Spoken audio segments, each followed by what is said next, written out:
The Crimson Satan was sweating nervously, the being in front of him, the leader of the Norse mythology, the All-Father Odin, alongside his son, the fourth strongest being in the world, the god of thunder, Thor, were given some dark killing aura. The All-Father was looking at the four-devil king, with a serious yet there is some anger in his eyes. Then Thor spoke, "You seem like a calm and reasonable person." Thor spoke with neutral tone, yet there is some venom in his tone. "Are you a calm and reasonable person?" What's up? Ghost Fictions is here, and we're back again. This is a story where ISSEI was the true dragon emperor of Black Thunder. What if during Kobabiel's fight he reveals something more than God's death? What if ISSEI was a tad bit smarter in using his power, and does he truly have what it takes to be at the top? But before we start, please consider subscribe to the channel and give this video a like. Don't forget to check the description for more informations. Now, let's get into the story. The Gremory team, with the inclusion of Zenobia and Irina, is fighting against the fallen angel cadre Kobabiel, who had just told the secret about God's death, shocking everyone and shattering the hearts of the nun and exorcist. So what if God is dead? We are all living. This world lives on without God, but you are trying to end it all by causing a war, shouted ISSEI, boosting his power. You have a heart, kid, shame, you had to be a devil. When I sent Reincarnation to kill you, if I knew you weren't this weak-hearted, I wouldn't have killed you, but more importantly, your master, even though she knew it all along, let it happen just to get a new pet, revealed Kobabiel, shocking everyone. You are lying. President would never do that, ISSEI shouted at Kobabiel, who was laughing and looking at the guilty faces of the orc. Go ask her yourself, and for your information, your cute little nun was also part of this, Kobabiel said, shocking Zenobia, who looked at Asia in accusation. President, is it true? ISSEI muttered, turning back to look at the people whom he wanted to protect, the women whom he wanted to love, and the reason he fights. Everyone had guilt etched in their faces except for Rias, who was fuming in anger looking at Kobabiel, ignoring the heartbroken red dragon emperor. Well, that's all he was to her, a tool to get to the top. Partner, calm down. ISSEI is an orphan who lost his parents 3 years ago in a car accident, leaving him all alone in this world for him to face. ISSEI's only reason to live after his heartbreak and death in the hands of Reincarnation was Rias, the woman who gave him another chance at life, whom he loved, the person whom he wanted to impress so that she would take notice of him as more than a servant but a person who can stand at her level, and the person who dealt the final blow on him, heart-shattering it completely. Stop putting nonsense into my servant's mind. He is my red dragon emperor, and you cannot steal him away from me. He is ours, shouted Rias, shocking the two exorcists and confirming ISSEI's theories.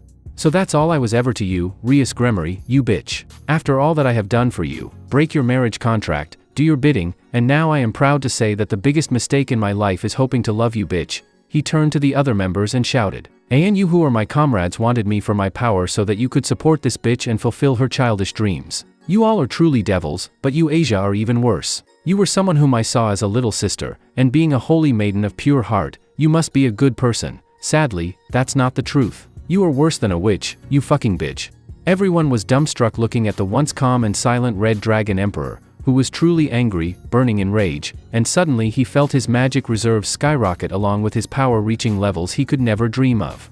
A blood-red crimson aura with black sparks started to come from ISSEI, causing everyone to find difficulty breathing due to the deep and powerful crimson aura he was releasing. Mindscape.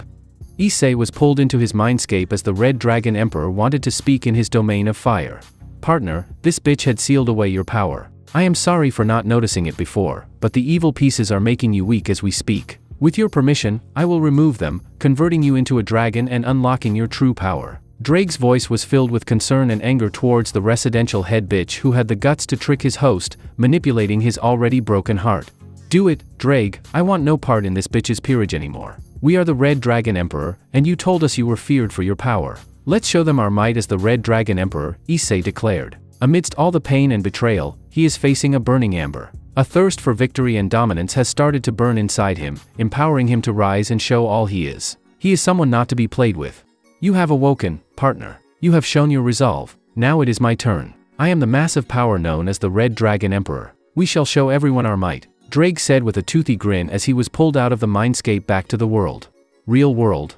Thank you, Kobabiel, for telling the truth about my partner's betrayal, and now we will show you our might and the reason why the Red Dragon Emperor is someone to be feared of.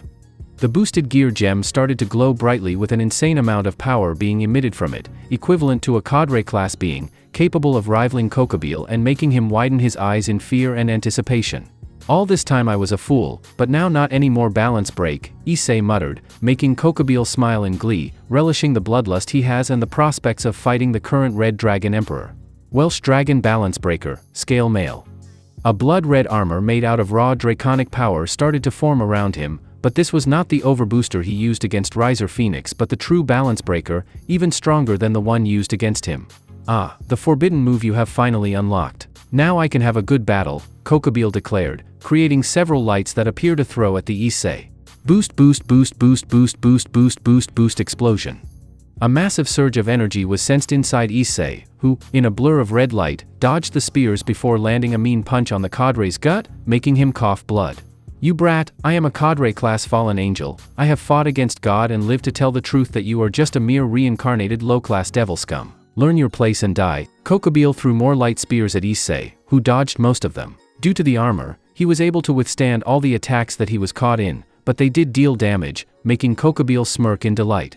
Currently, you are actually as strong as me, and you have the ability to boost your power even further, but you lack experience, so this will be the reason for your downfall. I will honor your death by giving out my strongest attack, Divine Javelin. A huge light spear started to form on his hand, as big as several cars stacked together.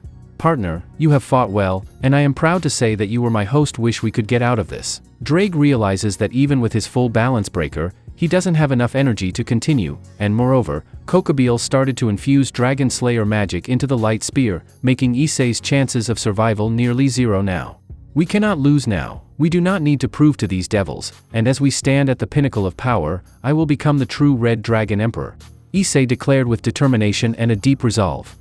I cannot lose, for once in my life I now know what I have to do, and no one will stop me. I will become the strongest Red Dragon Emperor in history, past, present, and future. I will become so strong no one will dare manipulate me. We will show everyone the might of a heavenly dragon, ISSEI shouted, making Kobabiel growl in anger seeing him defying his fate. Boost boost boost boost boost boost boost boost. Sacred gears respond to the feelings of the user, determination and desire can make it evolve. He remembered Rias's words, and he willed the boosted gear to respond to his feelings for more power, a more powerful dragon shot. Kukuku, so you have shown your resolve. Now I will show mine, Dragon Cannon. Two huge blasters started to form on his back, and the energy stored inside his body started to channel into cannon, which was changing, making a humming voice with black sparks dancing around it. Boost boost boost boost boost boost boost boost boost boost boost boost. You will see the might of the Red Dragon Emperor, ISSEI said as both Kobabiel and ISSEI fired their strongest attack, but ISSEI's beam of energy tore the huge light spear down to shreds, and it hit Kobabiel, annihilating him. The blast was so strong that the barrier broke to bits and pieces, pushing the Citri peerage away from the school. The ones inside the school barely survived the explosion and are unconscious, but suddenly a bright streak of light could be seen descending from the skies and landing on the now destroyed school. The red one put up a good fight, killing Kobabiel, but where is he? Valis said in his balance breaker scale mail, searching for his rival. Drake's host just now unlocked the balance breaker, but at first transformation, he was able to push out so much power, truly strange. He will be a worthy rival for the strongest White Dragon Emperor Kukuku. But where is he? Albion? Is he dead? Valley questioned the heavenly dragon, who sighed. The boosted gear has not yet changed users, but for him to disappear from here is truly strange. I can confidently say he is alive, but his condition is unknown. Let's go back, he said, spreading his wings to take flight. Don't be dead, Red One, he thought as he went back to Gremory. Underworld, at Lucifer's castle meeting room. Kobabiel had truly fucked up Devil Society this time. He had planned everything perfectly, and as a backup plan if he failed in killing the Mouse sisters, he would release certain information to the public good enough to make one of the Satans fall and the other to be questioned, along with a civil war type condition amongst the people due to the nature of the footage released, raising several questions to the public. Inside Lucifer's castle, the Satans were seated discussing the latest issue, thanks to our late Star of God, who had truly fucked them up. This video of discussion between the Orc members about the reincarnation of ISSEI ODINSON was taken, and it showed one thing clearly: the devil peerage system is worse than slavery. ISSEI ODINSON, age 17, was an orphan with both his parents killed in a car accident 3 years ago. With no living relatives except for some money left behind by his parents, which was good enough to last till he finished college, he was truly alone. Rias Gremory, a high-class devil heiress from the house of Gremory, attended the same academy as that of ISSEI ODINSON Kuo Academy, which is a hot spot for supernatural, being the territory and stronghold for the two devil heiresses living in this town. She noticed ISSEI's potential and the sacred gear she presumed to be the boosted gear, which she illegally obtained from a fallen angel by torturing her for information. Millet is the poor soul who got stuck with Aquino's interrogations, and she revealed about Lord Kobabiel wanting to kill him because of the dangers his sacred gear could bring to his plan. Instead of being upright about it, she devised a plan to get him killed by the hands of Rainier, one of the fallen angels who infiltrated her territory, which she wantonly let happen to orchestrate the death of ISSEI ODINSON to revive him as his devil servant. But there was a problem about her plan. Kaneko sensed immense power radiating out of his, which was not from the boosted gear but rather his own innate power, making her incapable of reincarnating him even with 8 mutated pawn pieces, so he had to die in order for her to seal away most of his power, letting him be reincarnated as her perfectly loyal pawn. Even this was not the end of his mysteries, as his power would have been clear to any supernatural being living in the city, but someone had sealed away his power and sacred gear a long time ago in an effort not to let him awaken it and weaken him to the point of an average human being with no supernatural connections whatsoever. It was only due to Rias's rook Kaneko being a Nekashu was able to sense his innate true power and report it to her master and devise the devilish plan. As expected, ISSEI's death came swiftly in the hands of Rainier, and the summoning slip given to him was activated, allowing Rias to come to save her future pawn like a knight in shining order. She brought him to her peerage, promising him love and companionship, as the whole of her peerage is filled with broken souls who were mended by her just to do so. She had saved the half-fallen, half-human girl Aquino, who lost her mother and was abandoned by her father. The holy maiden Asia Argento, who was declared a heretic for healing a devil, Kaneko Tuja, formerly Chiron, who is the sister of the SS-class stray devil Kuroka, who killed her master and left Chiron her sister to fend for herself, Kiba Yudo, the Holy Sword Project survivor who was also saved by Rias, who just happened to know of the happenings inside the church and arrived just in time to save him and earn his loyalty, and finally Gasper Vladi the Damper, who escaped his abusive family and was again picked up by Rias, who happened to know of his location, and she also illegally trespass a vampire's territory without any worry for the truce between the two races as long as they don't involve in their matters. While ISSEI has these questions, he never figured out or firmly believed in his theories wholeheartedly, but during the fight between Kobabiel and the ORC, he got enlightened and now killed himself along with Kobabiel. This piece of information, which got out to the public, caused huge riots and raised questions against the Devil Kings regarding the safety given to the reincarnated devils in the underworld. The underworld consists of nearly 60% of reincarnated devils, 30% of low and mid-class pure-blooded devils, and 10% of high-class noble devils or royal devils. So now nearly 75% of the underworld is rioting, wanting to take Rias Gremory to the courts for public judgment. The underworld had 3 types of courts. The first type was to solve cases between 2 royal devil clans or devils of high rank and power. The second type is for cases between noble devils and reincarnated devils. The third and final is for solving cases between reincarnated devils or to solve petitions given by the public. Petitions given by the public were barely acknowledged due to the small number of supporters, but today 75% of the devil population is vouching for Rias Gremory to be taken to the courts. Surzex knows she faces no chance of winning against such a huge amount of supporters and even fears someone might stage an assassination attempt on his beloved sister. "Everyone, there must be some way to save my sister," Surzex said, slamming his fist on the table and radiating his aura out as an act of intimidating the others, which failed very well.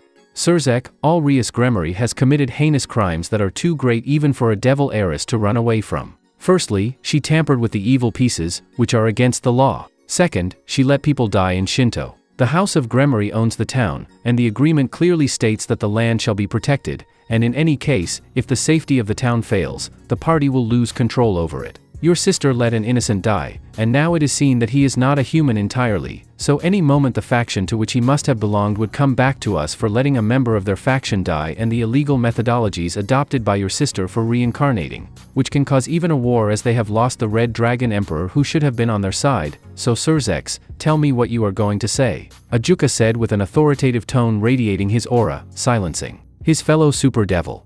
He took a deep breath to calm himself before looking right dead at his eyes before continuing. So, sir, tell me, what are you going to do? Either save your sister risking the peace we built together and maintained, or make your sister face the judge and show the other peerage kings what happens if they break the rules. This measure, while it seems harsh, will ensure peace and improve our reputation amongst the other factions, as several of their talents were taken by us. Surzex looked at his friend in shock, seeing the clear defiance he was showing towards his decision to save his baby sister, whom he adored so much. Even the others agreed with what Ajuka was saying, making his anger rise to insane levels, but he knew better than getting angry will never change the mindset of the great inventor, rather, a reason will help. So let us assume for a moment that the Red Dragon Emperor is alive. If he is truly alive, then we can bribe him or give him promotion, making up for his losses, and make him a high-class devil, giving his independence. This way the public will be happy and Rias will be saved, as the faction to which he must have belonged would have no quarrels against us. Almost the Shinto would create problems, but with the Red Dragon Emperor, this can be solved, Surzek said before another idea struck his mind. And moreover, he is a devil, so if he runs away from his master if he is still alive, then it makes him a stray devil, so one way or another the Red Dragon Emperor will return to us, said Surzek with a devilish grin. Surzek, firstly, that young man who saved my sister's life, including yours, is ISSEI ODINSON, not the Red Dragon Emperor, and secondly, for a moment, look at this. Serafal looked at Ajuka, who opened spatial storage to take out 8 pawn pieces. The pieces had cracks on them and were radiating an ominous aura. These are the pawn pieces used by Rias Gremory to reincarnate ISSEI ODINSON. This is the evidence for the fact that the pieces were manipulated by her, and you know what happens if the evil pieces are removed from the person's body, Ajuka questioned Surzek, who became pale knowing he now has no way to save his sister. The servant dies, and he cannot be labeled as a stray devil, and there is no way to stop my sister's hearing, he murmured, ghostly hanging his head down in defeat. Let's just hope the best for her, Surzek said before the Satans concluded the meeting, declaring ISSEI ODINSON the Red Dragon Emperor dead. While with ISSEI in an unknown location. In an unknown location inside a huge room decorated with gold and silver on a huge queen-size bed lay ISSEI ODINSON with several needles injected into his body. He was unconscious, and apart from the beeping sound of the machine nearby, nothing else could be heard. Slowly, ISSEI's eyes fluttered open and she looked around to see an old man and a woman in her late 40s sitting nearby on a table. They had been waiting for days for his awakening from his coma, and with his waking up, they both also woke up. Before ISSEI could say anything, a coughing fit took over him, causing a lot of pain. The old man gave a glass of water to the woman, and he lifted his head to help him drink the glass of water. The old man had long silver hair and a beard with a golden eye patch over his right eye. He was wearing long silver-blue royal robes with his long beard tied to a ponytail towards the end. The lady was in her early 40s, having long, wavy brown hair similar to ISSEI's. She was wearing a golden gown with several jewels on her, and coupled with the perfect body features she had, one could mistake her for an elderly goddess. Who are these people, and why are they helping me? Moreover, they seem familiar. Don't strain, kiddo, you draconified a quarter of your body, and those pesky evil pieces you ejected did a number on you, so take rest? The old man said softly with kindness something ISSEI didn't experience for over 3 years. After calming down, he asked, Thank you for saving me, but who are you and how long was I out? He called out to Drake alongside for safety, who responded with a huge grin, and the boosted gear appeared on his arm. ISSEI, this is Odin, the All-Father of the Norse mythology, and this woman is Frigg, the Queen of the Norse mythology. They are your paternal grandparents, and you were out for 1 week. ISSEI was in utter shock hearing the dragon inside him respond, and he didn't know what to do. His parents told him that his grandparents were long dead, but if 2 gods were his grandparents, even if his mother is a human, it makes him a half god and half human, but his grandpa said he was a quarter dragon. Then what is his other quarter half? Before he could dwell on these thoughts any further, his weakness took over him, with the void welcoming him again. ISSEI's room in Asgard. It has been nearly 2 weeks since ISSEI first got out of his coma. His soul had sustained tremendous damage, and this has put him in a deep sleep ever since, along with the fact that his magic reserves have skyrocketed, and so his body is adapting to his new condition slowly. Near ISSEI's bed on his left side were a man and a woman, both in their early 20s. The man had a huge muscular build with a thick red beard and shoulder-length red hair with blue eyes. Every bit of his presence put people at guard due to the power he was radiating. He was wearing a light gold royal robe with golden embroidery in it. The women looked akin to a goddess with perfect boobs and bodies. She had golden hair with brown eyes and was wearing a golden gown fit only for the most beautiful goddess. She had a hand placed over the red-haired man's shoulder, and both were looking at ISSEI with a sad face filled with guilt and sorrow. In ISSEI's right were Odin and Freya, along with 2 men. He had brown hair and brown eyes and had well-built muscles. He was wearing a brown robe with golden embroidery, and he looked like a 2-year-old high school student, along with his facial features very similar to ISSEI. The other man had silver hair and blue eyes. He was wearing a long silver robe with his chest open in a V-cut. He looked like he was in his 40s, and his aura was ferocious, brimming with them looking at ISSEI silently since this morning. Doctors have given the green light that he must be waking up today for more than a few minutes, and so they have been staying in his room silently waiting for his to wake up. After what felt like an eternity, ISSEI woke up coughing, clearing his chest. Everyone rushed towards him with the golden-haired women and the red-haired man helping him up carefully not to cause any silver-haired man to go out of the room to get the doctors, and others fetched water for him to drink. "Modi, are you okay?" the golden-haired lady asked with concern over ISSEI. The red-haired man didn't know what to do apart from staring at ISSEI in shock. ISSEI didn't know what to do and nodded slowly, answering her. He eyed her carefully. The last time he woke up, he had no sense of what or where he was, but right now he is completely awake and on guard. After Rias' betrayal, he feels distrustful of people, even from people who claim to be his family. "Lord Thor, Lady Sif, please move aside. I have to check his vitals." A short blonde-haired woman walked into the room and was wearing a white outfit similar to what Asia would wear. It had blue linings on the rim of the cloth. The man and women moved aside reluctantly to let the women close to ISSEI. "Welsh Dragon, please notify me about Lord Modi's vitals." Before ISSEI could question anything, the boosted gear appeared on his left hand. Goddess Air, the Phoenix Heart, has successfully integrated inside him, and the divine energy inside him has also stabilized. In a day or two, he can resume his normal activities, but for the meanwhile, he has to take it slow. "Thank you, Welsh Dragon. And Lord Modi, you will be in perfect health soon. Please take rest, you need it," the blonde-haired Goddess Air said before leaving the room.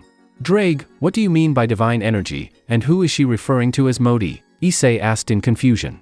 "Kid, listen now and please stay calm," Odin said before looking at the red-haired man. "Emo, ISSEI, you are an Asgardian, and you are my first son and second child. Your birth name is Modi Thorson, and you were stolen from us a few days after your birth," the red-haired man told as tears started to well up in his eyes. ISSEI was shocked. The man standing in front of him is his biological father, and he couldn't believe after what he has been through. He was never told that he was adopted. Rather, he grew up all these years, even after their deaths, believing that they were truly his parents. "Partner Thor is saying the truth. You are indeed his son. I have verified it. You are a god and the son of Thor, the god of thunder, and goddess Sif. She is right now standing near you, the golden blonde. She is your biological mother," he said in his mind in a serious tone. He turned to look at the golden-haired women. They both shared similar facial features, but the most striking similarity was her eyes. They were the same as his. She was looking at him, unsure of what to do. "Mom," he muttered, looking at the golden-haired women. Hearing him call her mom was too much for her to bear, and she broke down crying at his chest, hugging ISSEI tightly, and threatening to snap his body to pieces. "I am sorry, baby, it is all my fault. I was a bit stronger. I could have defended my babies before, but I was weak, and I lost one of my sons." He has always had that doubt lingering in his mind about whether his parents were truly his. Apart from their hair color and eyes, he looked completely dissimilar to them in terms of looks, but he could feel that she was truly his mother. His lower face was the same as hers, along with her eyes. Even her aura felt similar to his. His mom slowly moved away from him, remembering that he is still weak. The red-haired man had no dad looking at him with his face filled with guilt and regret, which had been stored up for all these years. "We are truly sorry, son. It is all my fault you were kidnapped from your cradle. The fire giants had attacked us that day, and I had to leave to the borders to fight, but they somehow managed to get people inside the palace, killing several people, and they kidnapped you, and before I reached them, they were gone." He clenched his fists, looking at his feet, disgusted with himself for losing his son. "Will you leave me again?" ISSEI asked quietly, looking down at his legs, causing the red-haired man to cry manly tears before falling to his feet. "We will never leave you. We already lost our son once, but please give us a chance to be your parents again," the man said, taking ISSEI's left hand with his. "Thank you," ISSEI said, for which they nodded before they heard someone crying at ISSEI's right. Odin was covering his eyes and was trying to hold back his tears but was extraordinarily failing at it, along with the brown-haired guy and Frigg. Now that ISSEI looked at the brown-haired guy, they had practically the same facial characters, right from his face to his hair and eye color. He was well-built, way better than ISSEI, but his frame was more or less similar to ISSEI, just a lot better trained and a bit taller. "ISSEI, he is Magni, your twin brother, younger to you by 3 minutes, Mom said, looking at the ISSEI twin, who silently nodded looking at ISSEI. They both stared at each other, noting each other's similarities, waiting for one to speak. "Brother, we are sorry you had to endure all this when they broke in. They kidnapped both of us. Mom managed to get the person carrying me down, but before she could get you, they stabbed her. It nearly killed her. Please give me a chance to be your younger brother." "Hi, my name is ISSEI," he said. He was simply not able to think of anything better. He avoided his family name, knowing this is his new family. Now, correction, this was always his real family. "My name is Magni Thorson, and get well soon, brother, we shall spar. I always wanted to spar with my brother, that is, if I had one, and now that I got my brother back, we will have a blast," he said, letting some of his aura out, and if anyone told him that Kobabiel was strong, kick them in balls. This guy was at least twice as strong as Kobabiel in full power. Heck, everyone here is a monster, especially Dad and Grandpa Odin. Fool, don't think you are weak. You are not the same. Weak ISSEI fighting are practically at upper tier ultimate class just with your magic reserves taken into account, but if we were to take the boosted gear into account, Magni is getting his ass kicked. Mark my words, we the Dragon of Domination will dominate the battle, he said aloud, making Odin snicker. ISSEI sweat dropped hearing Drake's speech as he made Magni grin madly with battle lust taking over. You are on Red Dragon Emperor, brother, you will be a great sparring partner. I'm happy that at least one of my sons doesn't have their father's endless battle lust. Me too, that both of my grandsons are not perverts like their grandpa, even Loki with his mischief is okay, Frigg said, approving her daughter-in-law's words. The two men hung their heads low in shame hearing their wife, mother putting them down. ISSEI couldn't help but chuckle lightly at the exchange, and after what felt like the worst 3 years of his life, he was truly happy that he was back with his true family. He now has something to protect and love: his mom, dad, brother, and grandparent, everyone he would come to care for and love for. The silver-haired man returned along with several other men at his side, and every one of them was insanely powerful but not even close to what Dad and Grandpa were holding.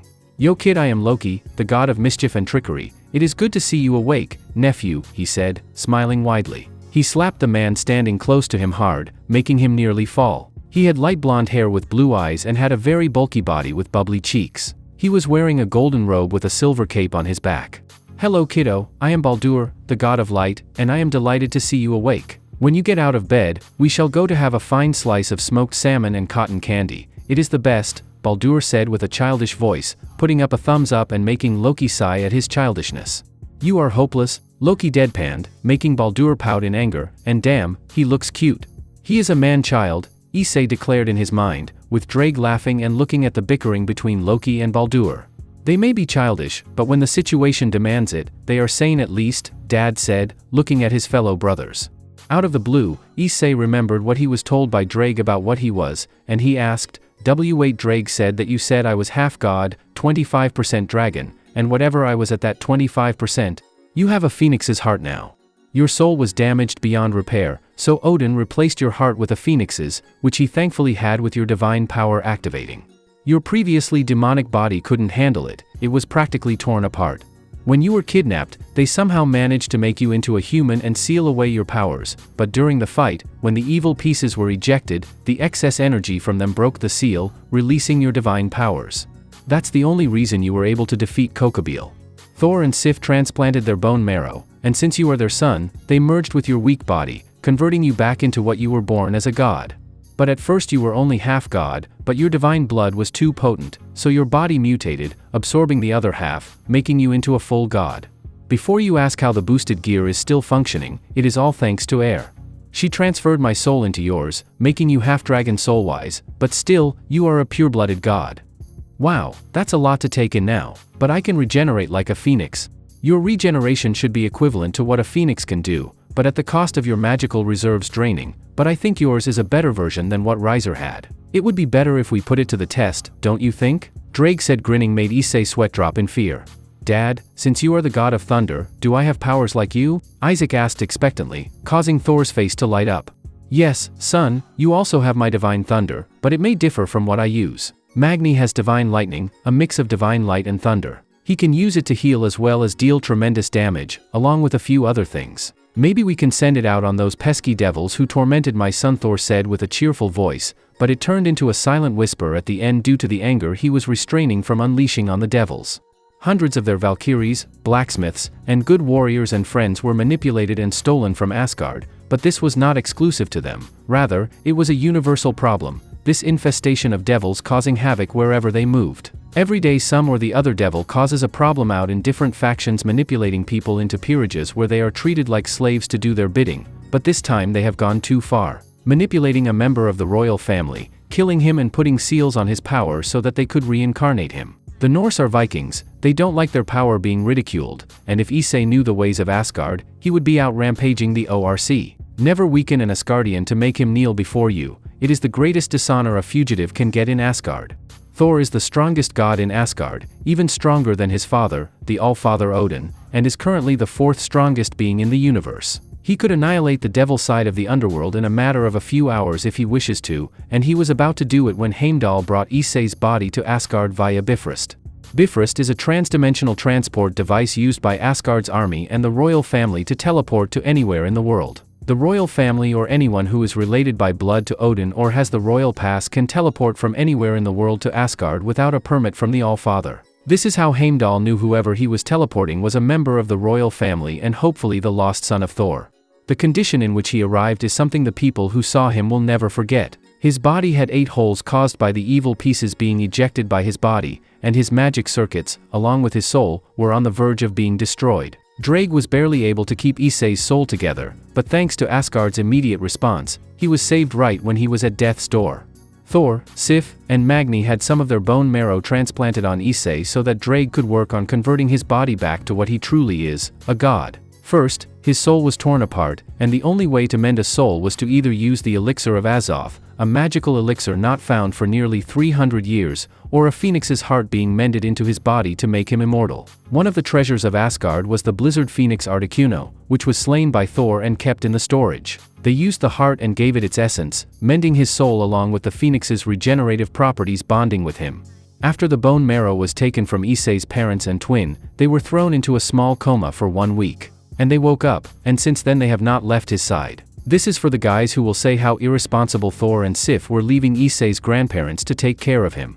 Lucifer's sister will pay for her actions, but you are in luck, ISSEI, as she is paying. Kobabiel had been collecting evidence about your reincarnation, and all those details have been published in Devil Media. Now the whole underworld is screwing her image up, and Surzek is trying to put out the fires to save his sister, but I also added some fuel to the fire, making it even worse, so all is for the greater good, Odin said with a wide grin, with some of his aura leaking out, making ISSEI shudder at the immense power he was showing. Where is Thrud? I had sent her to get ISSEI's birth weapon, but she must be here by now. Right on cue, a huge bang was heard along with a strawberry blonde-haired girl rushing inside the room, pushing Baldur's fatty ass out of the way and blocking the door. She had deep blue eyes and a very gifted body. Her hair was natural strawberry blonde, and she was wearing a light leather armor. The metal armor was made out of Ulrich steel, an extremely malleable metal that was similar to nylon, but it is also one of the strongest metals in the universe. Only the royal family of Asgard and the elite guards wear this kind of armor, as it is rare and extremely difficult to forge. Little baby brought hair, she shouted, rushing towards ISSEI, planting her bosoms on ISSEI's face while she hugged him tightly. They were as soft as snow, and he felt his body warming up because his face was being squashed by 2 soft melons, which he could somehow feel despite the light metal armor she was wearing. Magni sighed, looking at his elder sister's antics, and went near ISSEI to free him from the prison she was holding him in. Mau Magni, you are so mean. I was only showing my love to my little brother here. She pouted, glaring at Magni, who shrank, knowing his sister's wrath is something one should avoid at all costs. It is worse than Ragnarok, beware. Thrud darling, he just woke up a few minutes ago. If you squeeze him so much, he might faint, Sig said at her daughter, looking at ISSEI, who was a blushing mess with the softness of Thrud's breast still lingering on his skin. Odin was relishing the sight of his grandson given a boob facial and had a perverted grin plastered over his face. Seeing her husband leering at his granddaughter, Frigg summoned a huge hammer and slammed it over Odin's head, knocking him out. Everyone turned to look at their grandparent, who had a wide smile on her face as she put the hammer back. No worries, he will wake up in a few minutes. Her eyes narrowed down as she looked at ISSEI. Whoever follows what he says might end up like him, so kindly ignore his words, mostly ISSEI. It was not a threat but a promise. She will not let her innocent grandson get tainted by her perverted husband at all costs. Anyways, I think we have stayed long enough. Please take rest, ISSEI, and take this. You need anything, just press the button, and we will be here. Thor gave him a small key with a button on it, which he took and placed on the table nearby. Magni summoned several chains and started to tie his sister up to transport her safely back outside for his brother's sake. Loki sighed, looking at his father, and lifted him, putting him on his back to take him away. Sif moved towards ISSEI and gave him a soft kiss on the forehead. Take rest, ISSEI. She gave a light hug and let go of him when Thor put an arm on her shoulder. Take rest, son, you need it, and tomorrow you will have your birth weapon ready. Not wanting to question any further about his birth weapon, he relaxed onto the bed and let sleep take over. He finally got to know his true origins and met his birth parents. He now has something to live and work for, and he will become the strongest Red Dragon Emperor, past, present, or future. He will be the greatest of them all. ISSEI was given a final inspection before he could be declared fit and healthy. Several doctors, along with Goddess Air, were running several scans all over his body to check for any issues in his soul. He is completely stable, along with the boosted gear, and now even better bonded with ISSEI due to Drake's soul being a host of ISSEI's soul directly, not through the boosted gear. Lord ISSEI, I can give you a clean bill of health, and you are completely fit and healthy to continue your normal life, but if anything bothers you, please contact me immediately, Goddess Air, the god of medicine, said with a kind smile before leaving ISSEI's room along with her team of doctors. After they left, Sif entered with a set of clothes on her hands. ISSEI, I hope you had a good night. She placed the clothes on the table nearby before taking a seat close to ISSEI on his bed. ISSEI, are you okay? I know you have a lot of pain inside. If you want to, we can talk about it, she asked softly, flipping on a switch inside ISSEI. He immediately started to sob with the guilt, anger, and betrayal he has inside him. She immediately brought him close for a hug, hugging him tightly and slowly running her hand on his back, calming him down as he sobbed on her chest. After a few minutes, when he had released whatever he had inside him, he slowly broke the hug. It has been a long time since someone has comforted him. When his adopted parents died, no one was there to comfort him, leaving him all alone, but this time he has his birth parents with him, who won't leave him for anything, his mom, dad, and twin brother and sister. Thank you, Mom, I needed it, he said with a small smile, looking at his mother. Anytime ISSEI, if you need me, I will be there to help you, we all are. This time I won't lose you, she said, giving him a soft kiss on his forehead and giving a final hug.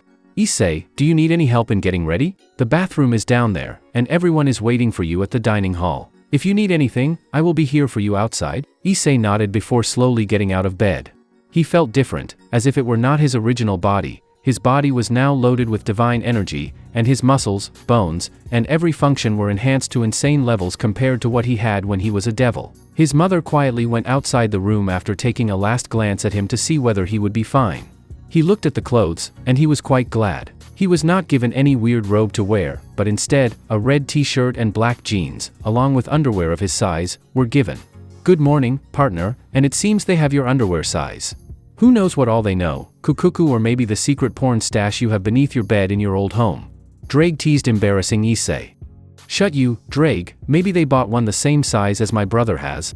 Or maybe your brother's. He counted, making ISSEI pale at the thought of wearing his brother's underwear, but it was a new one, at least it looked new. Now that he was fully awake, he looked around and found that this is not a room but a whole fucking home. He had a sofa set along with a 100-inch TV on the wall. The walls were golden in color, and there was even a mini fridge near the table. Honestly, a bachelor could live in this room forever. There were no fans and ACs, but somehow the room was maintaining a comfortable temperature with the help of magic. He looked to the side and found a door and entered, expecting to find a bathroom, but there was another small room that was as big as his old room. A huge tub was placed in the center along with a shower cube and wash basin, which were made out of solid gold. How rich is Asgard to make a whole bathroom as big as a room, and who the hell would have a golden wash basin?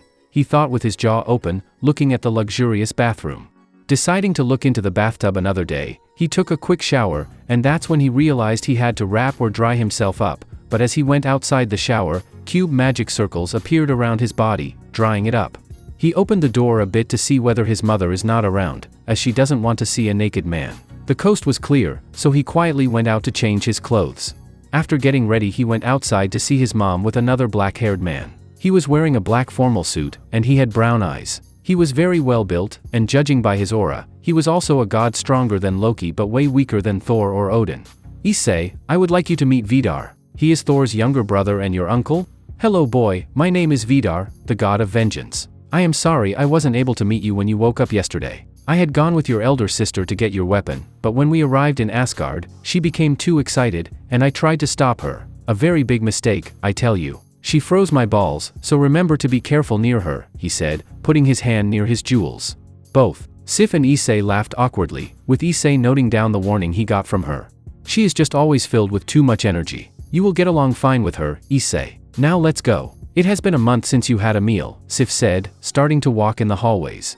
While they were walking, ISSEI looked around everywhere to find only all sorts of artwork filling the walls. Several intricate drawings and statues filled the hallways, along with several servants who bowed to them when they walked past. The The hallways were wide and vast. It will most probably take an eternity for ISSEI to learn the routes, as they took several turns and each path looks almost the same. Mom, what is this weapon Uncle Vidar was talking about? When you and Magni were born, your dad asked the dwarfs to forge 2 weapons for both of you. Weapons as strong as your father's Mjolnir or your grandfather's divine power, divine elemental magic, and your sister's power, divine weather, and elemental manipulation don't need a weapon. You and your twin definitely need one to use your power to the utmost limit. It also acts as an access key for you to use the Bifront directly. It is due to Mjolnir that your father is the 4th strongest being in the universe, allowing him to make use of his power to the uppermost limits imaginable. ISSEI was beyond shocked to hear that Thor is the 4th strongest being in the universe, and if he is that strong, then he also has the possibility of being as strong as his father, or at least closer to what his father reached. ISSEI, you and your brother would surely be as strong as your father or even more one day, but you have the potential of being stronger than me, so when will we fight, Magni? We have to protect our honor. You are a battle maniac, but I want to be as strong as you without the boosted gear. I will show Rias who she messed with, he replied, earning a laugh from the heavenly dragon. Mom, do you think Dad will train me in my powers? I want to be strong like Dad. Sif smiled upon hearing her son's words, and Vidar started to laugh hard. Hey, he is a battle maniac. Do you think you can survive his training? He never holds back when he fights. First, let's go explore Asgard, and then we can see about training as stuff, Vidar said, remembering the times he got his ass thrashed by his brother. Anyways, we are here, Sif said, pointing at the golden door in front of them. 2 servants were guarding the door, and looking at them, they bowed before opening the door to let them in. Everyone in his family was already seated. To ISSEI's shock, they were sitting on a table made out of gold. All the cutlery and plates were all made out of gold. And where the hell did they get so much gold? Odin was seated at the top with Frigg at his right and Thor in his left. At the other end of the table was Magni, along with his sister Thrud. An empty seat was in between them, and both were pointing to the seat, prompting him to sit near them. ISSEI went and took a seat between his siblings, and he saw that Thrud was practically tied to the chair. Good morning, brother. I hope you don't feel any discomfort, Magni asked. My body feels weird and surprisingly strong. Maybe it is due to my DNA changing, but I am sure I will get used to it soon. And hi sister, my name is ISSEI, he said, turning to his sister. Hi little brother, my name is Thrud, and today we are exploring Asgard and going to shop for your stuff, she said excitedly with a wide smile.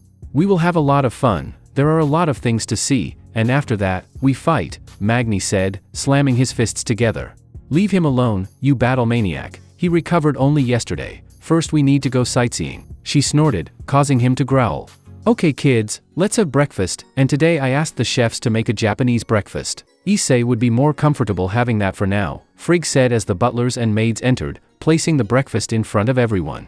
It was a traditional Japanese, just a lot more extravagant than it should be. Miso soup, steamed rice, along with various vegetables and grilled fish, was placed in front of everyone. ISSEI, eat to your heart's content, as your body lacked solid food for nearly 1 month, and I have always seen Japanese women and sake being exquisite stuff. But this is the first time I am eating Japanese food, Odin said with a perverted grin, thinking about Japanese women.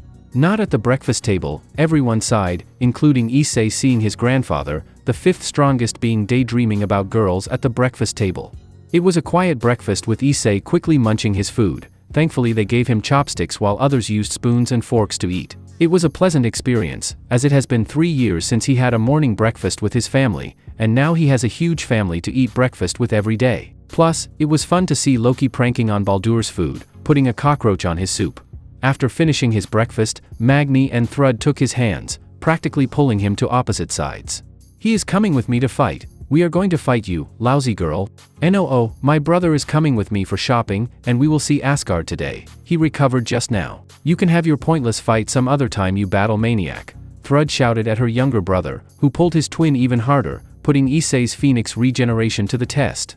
Thor and Sif intervened, pulling ISSEI away from his siblings and saving his body from tearing apart. ISSEI just got out of a coma, and you want to fight? His body has to recover, and we don't know what will happen if he activates his divine powers, Thor sternly said, causing the pair to sign in defeat. I want to see what my divine powers are. I want to train and become the strongest red dragon emperor, ISSEI said, releasing some of his aura, but ISSEI did that on reflex. That was your dragon part calling out. Dragons are a warrior race, they seek battle at every opportunity. Since half of your soul is a dragon, and moreover, it is my soul, you have a bigger battle lust than a normal dragon, coupled with being the son of the god who personifies war, it is enormous. You will get used to this feeling along with some other things you will see later. ISSEI said that out loud, letting everyone hear. Son, do you want to get your weapon and train from now itself? I don't want you to push yourself, you have been through a lot, Thor asked with a concerned face. I want to see how strong I am, and you said Asgardians are warriors, so I have to be the best here, he said with a fire in his eyes. Thor eyed his son sternly before his face split into a wide grin in delight. That's boy, you have my spirit in you. Onto the training grounds then, he said, raising his balled fist, creating a magic circle to teleport the twins along with him away. Training grounds Asgard. Thor, ISSEI, and Magni arrived at a huge golden room situated beneath the palace in its basements. There were several weapons placed on the walls, along with a wide space with a barrier covering the huge ground to keep the damage to a minimum.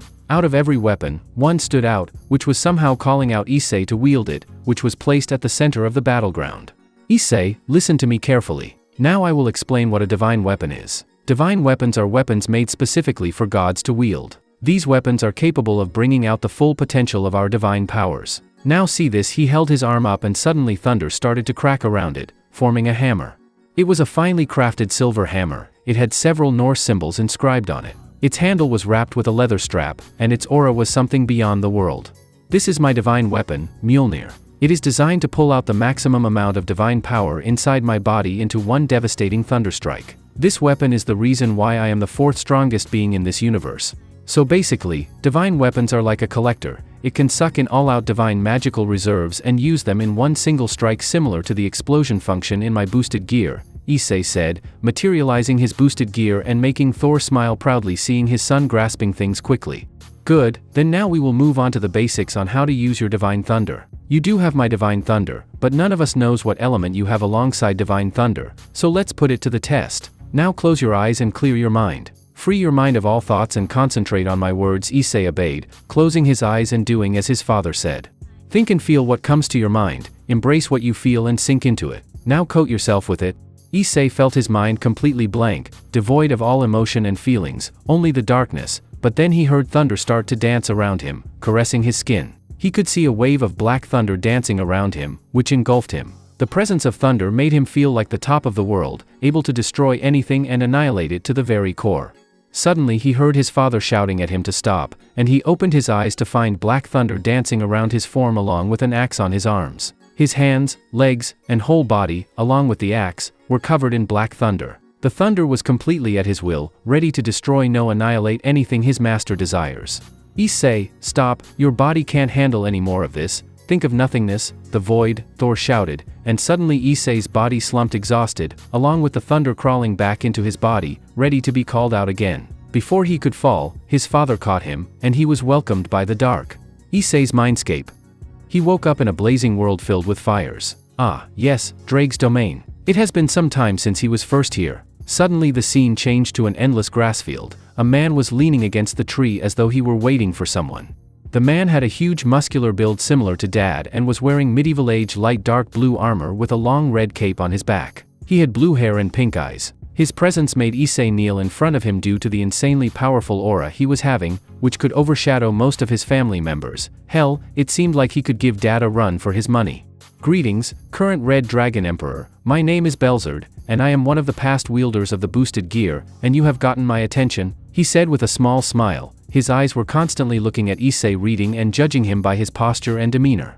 I never expected you to come out, Belzerd. It seems like you also see what I see in him. ISSEI turned and saw Drake beside him looking at Belzerd, whose face split into a small genuine smile.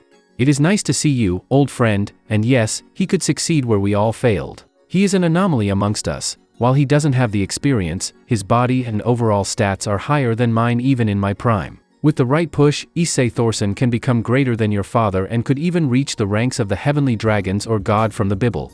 ISSEI Belzerd is the strongest Red Dragon Emperor in existence. He is the only one out of my possessors who didn't fall into the madness of the Juggernaut drive.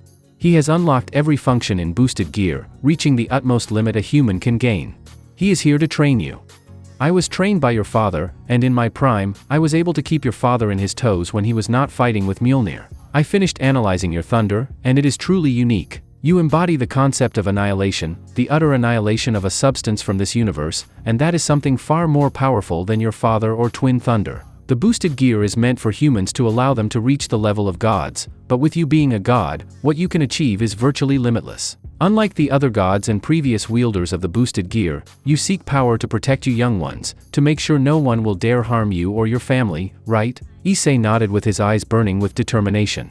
Several other white-hooded figures appeared behind Belzerd. He spread his arms wide and said, "Excellent, and now I will teach you about the secrets of the boosted gear and teach you all I know." These are some of the past possessors who are the ones who have not fallen to the madness of the Juggernaut drive, and they will assist you in this journey, teaching different kinds of magic and other mystic arms. In our tutelage, you will become the strongest Red Dragon Emperor. You are ready to feel pain and train till your body drops dead? He shouted. "Yes, sir, I will be in your care, I will not fail you," ISSEI said, bowing to them, making a wide smile appear on Belzerd's face. "That's the spirit. Now wake up. Your mother is going to kill your father if you don't wake up soon," he said before the whole place started to dissolve itself, pulling ISSEI back to the living world. ISSEI's chambers. ISSEI was laid on the bed unconscious with his grandparents, parents, and siblings, along with Goddess Air surrounding him. The mother was holding to his free arm for dear life, with all sorts of possibilities lingering in her mind, scaring her to the very core of her soul. It has been 1 hour since the incident, and after giving an earful to the Thunder God, the worried mother quickly brought her son to his room along with Goddess Air to check his condition. Out of all the things that happened today, from the point where the whole training hall was annihilated due to the Black Thunder, ISSEI was releasing to the fact that his weapon was somehow glued to his arm and no one can pull it out of his grasp without the risk of tearing his arm apart. ISSEI's eyes fluttered open, which was welcomed with the sight of his mother looking at him with teary eyes. "Mom, why are OOFFF?" He was hugged by his mother as she cried on his chest. He slowly rubbed her back, soothing her and making her crying stop. "ISSEI, please don't scare me like that again. We were so scared after you left to the training grounds. We came a few minutes later. You find the whole room filled with black thunder, along with your whole body covered in black thunder, and suddenly you drop on the floor, fainting. You also somehow summoned your weapon from his holder. You have not let it go of it since then," his mother said with her voice filled with sorrow and fear. He turned around to see a wooden axe on his hand. It was a well-crafted wooden axe with a silver head. Similar to Thor's Mjolnir, it also had several Norse symbols inscribed on it. The axe felt divine, carrying his energy signature, and that's when he realized this is his birth weapon, a divine axe. "I am sorry, Mom, but I was pulled inside the boosted gear. One possessor of the boosted gear offered to train me, Mom," he said, making her put up a weak smile. "ISSEI, I am happy that someone who has experience with the boosted gear is ready to train and guide you, but promise me that you won't push too far. I don't want you to end up like a dried raisin after your training." "I promise, Mom, and is this my birth weapon you told about?" ISSEI said, lifting his axe, and it was as light as paper, much to ISSEI's shock. "This axe is named Stormbreaker. When you both were born, 2 weapons, one sword named Dawnbreaker, which now your brother wields, and your axe Stormbreaker was commissioned just for you both after finding your affinity for divine thunder, forged from the hottest furnaces in this universe, mended by 1,000 elves, and made from the strongest metal in this universe, metal. Metal is capable of storing divine energy and is quasi-indestructible. It adapts to the user's requirements, and this axe is what will help you in many fights if you get into any, but being my son, you will surely run into many," he said, grinning and earning a chop on his head from his wife, who was fuming and looking at her husband. "It is due to your recklessness he fainted. I don't want you to pull him into any fights. I want him to be safe. You hear me, Thor Odinson," she shouted, releasing a dark aura, making everyone shudder to see the wrath of a mother now being faced by her reckless husband. "If I may, everyone here, one of my possessors, Belzerd, would like to talk to you, God of Thunder." Drake interrupted with the gem of the boosted gear appearing on ISSEI's arm. "Greetings, gods of Asgard, my name is Belzerd, and I am the strongest user of the boosted gear. I sense great potential in your son Thor. His energy reserves are as large as mine in my prime, and you know how strong I was to make you fight against me seriously. I wish to train your son in the different arts I know along with the few past possessors I have along with me. I request you to train him in using his divine black thunder. I have identified his element, and it is annihilation. After annihilation of anything his black thunder touches beyond the point of healing, even with phoenix tears. We can train him while he sleeps inside the boosted gear, and you people can train him in Norse magic and divine magic, so what do you say?" Belzerd said. "Please don't push him too far, and please help my son to the best of your abilities," Sif said, making Belzerd hum in approval. "I promise you, Goddess Sif, your son is in safe hands, and anyway, goodbye, for now, see you in your dreams, ISSEI Thorson," he said before going back inside the boosted gear. "So that's that, and for now, let him rest, but if you want ISSEI, you can go see Asgard and go for shopping." Drake said, making Thrud jump in happiness. Yay baby brother, let's go now, she shouted, making Sif sigh. Alright, is it okay for him to go Air?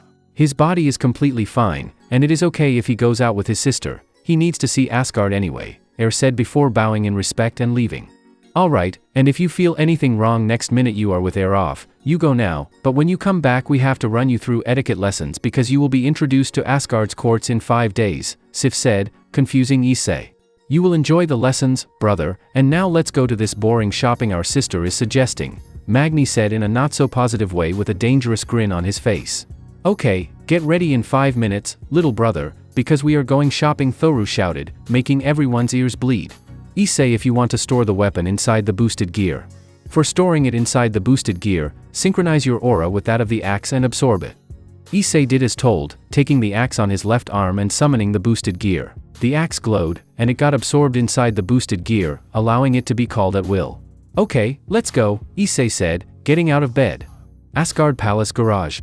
The Asgardian Palace is one giant maze. There are hundreds of hallways with nearly 300 rooms present all over the palace. The whole palace is filled with rare artifacts and insanely pricey decorative items with different paintings from different ages painted all over the place. There are about 200 floors in Asgard, and for the first 20 floors, it is the administrative section, the place where the government is run along with the throne of All-Father present. The next 20 floors are reserved for the government officials, servants, armies, and maids living and working for the palace. From then on, it is reserved for the royal family of Asgard, and it is nothing short of a 7-star hotel. There are all sorts of amenities, swimming pools, sparring rings, party halls, saunas, massage centers, etc., and this is the rich royal life of the royal family, which now ISSEI is thrust into. Currently, ISSEI and Magni are waiting in basement 1 at the parking lot, and this is no way a parking lot. It is a fucking car expo. Hundreds of foreign cars are parked in this 100,000 square foot garage, and who knows how they got the money to get all this. Sorry, we are late. Dad had called me to get this for you, Thrud shouted, who came running towards the twins. She was wearing a white t-shirt and black jeans with black and white sneakers. Okay, let's go, but how should we go to the shopping center? Isaac asked. We are going by ourselves, and here take this. This is your wallet and phone, which we got for you. If you want something else, you can change it later. There is some money in it along with a universal credit card. You can use the credit card to buy from anywhere in the world, and there is no upper limit, so do indulge yourself well, ISSEI, Thrud said, giving ISSEI a black credit card with the royal family magic circle printed on it. Thank you, Thrud, but do you have a driving license? ISSEI asked, making Magni laugh. Hey, she is over 300 years older than us, she will have a license, ISSEI, Magni said, slapping ISSEI's back along with Thrud's face reddening in embarrassment. Shut up, you jerk, a gentleman doesn't point out a lady's age, and for your information, I still look young, Thrud shouted embarrassed. So, brother, does she have a boyfriend? ISSEI whispered in Magni's ear, making him laugh. No, Mom told me she had one 50 years ago, but she has not dated since one dates her because she never lets anyone near, and Dad doesn't want her sweet daughter to get hurt, he whispered back, making ISSEI cover his mouth, stopping his laughter. Come on, jerks, let's get going, Thrud said, stomping away towards a touch-based control panel. She typed in a few commands, and from nowhere, a car materialized in front of them. It was a black Audi A8 armored version made for the supernatural world. It had the royal family magic circle emblem on the front hood, and it was surprisingly radiating magic energy. Hop in, boys, and let's go, she said, getting in the driver's seat along with Magni taking the one beside her. ISSEI took the back seat and buckled up, getting ready to see Asgard. She started the engines, and suddenly the surroundings started to blur out, and the next second they were on a dimly lit track with one way to go. Since there are too many cars owned by the royal family, they renovated the garage so that it is easier to get the car you want and then teleport it outside, Thoru said as the vehicle exited the runway, entering a golden city. Asgard is a huge city, and there were hundreds of skyscrapers and floating trains traveling all around the turned and around to see a huge golden palace made out of solid gold, or at least looked like it was built out of gold. The palace was so tall that it threatened to touch the skies, and from the middle of the castle, a rainbow bridge was cutting through the city towards the outskirts of Asgard. The skies were bright blue with a tint of gold on them, and overall it looked like paradise. So this is the palace in which we are staying. It is too tall, ISSEI said, marveling at the huge building he was traveling out of. The road then split into several roads, and she took the one pointing to the center of the city.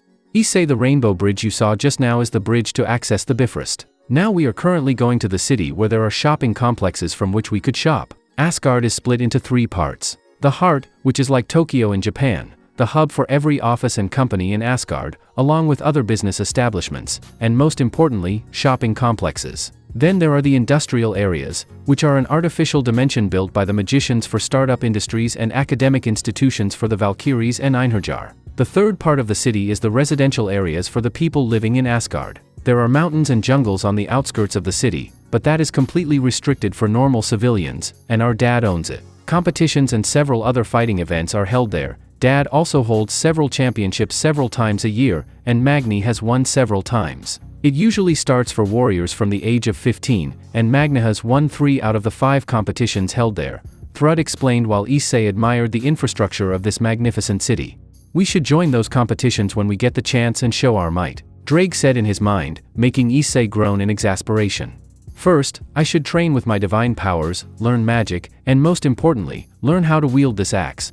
True, but we will go to these activities, they seem fun. As you say, boss, but now I want to explore my home country. We are going to my favorite shop in the Sarkar Mall. There they sell magic enchanted clothes, and you will need them. They are also the best shop for youth clothes shopping, Thrud said, making Magni snort in boredom. Pissed, please, I just want to battle. I spend my days wearing my battle armor. And that's why you don't have a girlfriend yet. You scare away all the women who try to come near you, including that Valkyrie Rosewise whom you have eye out for my little brother, Thoru said, making Magni's face redden up and embarrassed. Magni has a crush, ISSEI shouted in disbelief. At first glance, Magni looks like a battle maniac, and he doesn't look like the person capable of having any crushes or girlfriends. Yes, Rosewise is a Valkyrie and is part of Grandpa's elite guards. She is the youngest person to qualify for the Valkyrie examination and is extremely skilled in magic at a young age. She is also Magni's childhood friend, but they slowly drifted apart as she spent too much time in her studies and is a huge nerd, Thrud explained. But first, what is a Valkyrie? He asked, making Thrud sigh but remembering that he is a complete novice about Norse society. Mom will be explaining about those things in her lesson soon, she said, making ISSEI groan. Hey, you need to learn about Norse society and manners. Mom and Grandma will teach you about that stuff. Dad, Grandpa, and Magni will train you with your boosted gear and magic? Okay, but will these lessons be boring? Nah, they are okay, a bit dry, but otherwise it is bearable, but your lazy twin here despises those lessons. When he was young, he used to run away from those lessons, and all of us had to search for him all over the palace. This guy is better than Uncle Loki in hiding. Anything to escape those etiquette lessons, sister? She then exited the highway, entering the heart of Asgard. The heart of Asgard was filled with skyscrapers and shopping complexes. It looked like an advanced Tokyo with several metros running across the city. Okay, so we have reached Zakar Clothing, and ISSEI, remember not to bring attention to yourself. Look at the screens on the buildings, she pointed, looking at the skyscraper with a huge screen fixed on, and ISSEI couldn't believe what he was seeing. There was the news about the first son of Thor returning to Asgard going on. Not much about the devils being released, but it seems if ISSEI was seen out in the open along with Magni, there would be chaos around. Then how will I hide from others in the shop? This is an exclusive shop, so there won't be many problems, but I think we should head back to the palace for lunch. I originally wanted us to dine in my favorite restaurant, and you could try out Asgardian cuisine, but that has to wait for another time, she sighed, not being able to show much to her brother. They stopped inside a parking complex and exited the car. She created a transport circle beneath them and teleported directly to the shop. Remember, ISSEI teleportation inside buildings is strictly prohibited, but today we have an exception from Grandpa, so don't try it anytime soon. Zakar Clothing. They arrived in a small, well-furnished room where there was one shop attendant waiting for their arrival. Welcome to Zakar Clothing. All-Father Odin had already informed us about your arrival, and it is completely private in this exclusive testing room we use in these situations. Which types of clothing do you prefer, Lord ISSEI? She asked, giving a kind smile. I prefer more casual clothing, and my sister should tell me what is best around here. I don't want to be marked as an outsider from day one, ISSEI shrugged, letting Thrud step onto the stage. First, please get his measurement and bring up the catalog, please. The attendant nodded, creating several magic circles around ISSEI that were checking his measurements. The attendant summoned a table and sofa for everyone, and she let Thrud outside to let her check the catalog. Brother, we are going to be stuck here for a long time, Magni predicted, and for some reason, ISSEI knew this was going to be a long day. We can pass time by you explaining to me about Norse society and Asgard, ISSEI suggested, for which he nodded with both taking a seat on the sofa. That is a good idea, and anyway, you have to learn how things run here. 2 hours later.